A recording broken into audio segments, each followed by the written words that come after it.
Welcome back, everyone. Today on the deep dive, we're getting into something really fundamental. It's the daily routine. Something we all just do, right? Without much thought sometimes. Exactly. And our source for this is, well, it's a very clear, structured account of a typical day, almost like a little guide. Very straightforward. Okay, so let's unpack this a bit.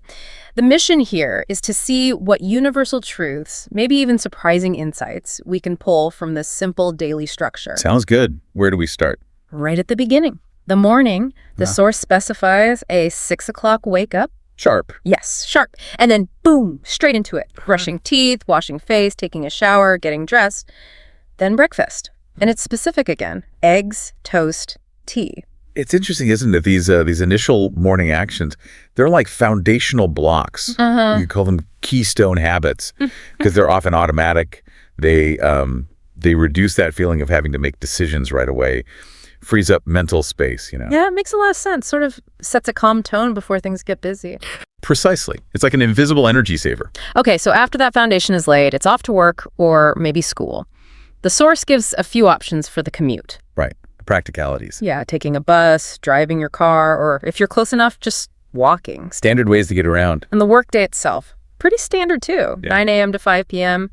Then lunchtime hits right at 1 p.m. And another fixed point. Exactly. And the examples are like rice and chicken, or maybe a sandwich, simple stuff.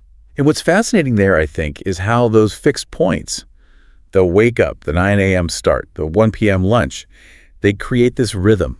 A rhythm, yeah. It gives the day a structure, a predictability. And that predictability, even if it seems mundane, actually reduces our cognitive load, makes the day feel a bit easier to manage, less stressful maybe. I can see that. So moving into the evening hours, after work, the routine is about coming home, having a rest. Decompressing. Yeah, maybe watching some TV. Dinner is described as a family thing, which is nice, a communal moment. Important social connection built into the routine. And then after dinner, it's either, picking up a book or, well, the thing many of us do. The phone comes out. The phone comes out, exactly. Then winding down means brushing teeth again and lights out by 10 o'clock. It really is a full cycle, isn't it? From the kind of careful start in the morning to this deliberate winding down. It shows how routine helps us recover, helps us reset for the next day. It's cyclical. Okay, but here's where this simple routine takes a really interesting turn. The source actually includes this section called Repeat After Me. Oh, what's that about? It's literally a list of the day's main activities, but phrased as things to say out loud, like, I wake up at 6 o'clock, I brush my teeth, I take a shower, I eat breakfast, I go to work, I eat lunch, I come home, I eat dinner, and I go to bed. Wow, that is interesting. So it's not just describing the routine. No. It's using the routine itself as like a practice tool. Yeah. What's fascinating here is how that transforms the everyday into a framework for maybe skill development. Right. Yeah, it's like built-in practice. Think about language learning or just reinforcing habits. It's kind of a micro-learning loop. Micro-learning, I like that. It uses repetition, but in a really low-stakes way. Yeah. Consistent, small efforts. And that connects to the advice it gives at the end, right? Yes. It says, practice every day, speak slowly, listen carefully, and don't be afraid to make mistakes. Exactly. Consistency over trying to be perfect immediately. That's key for learning almost anything. So when we wrap this all up, what are we really looking at?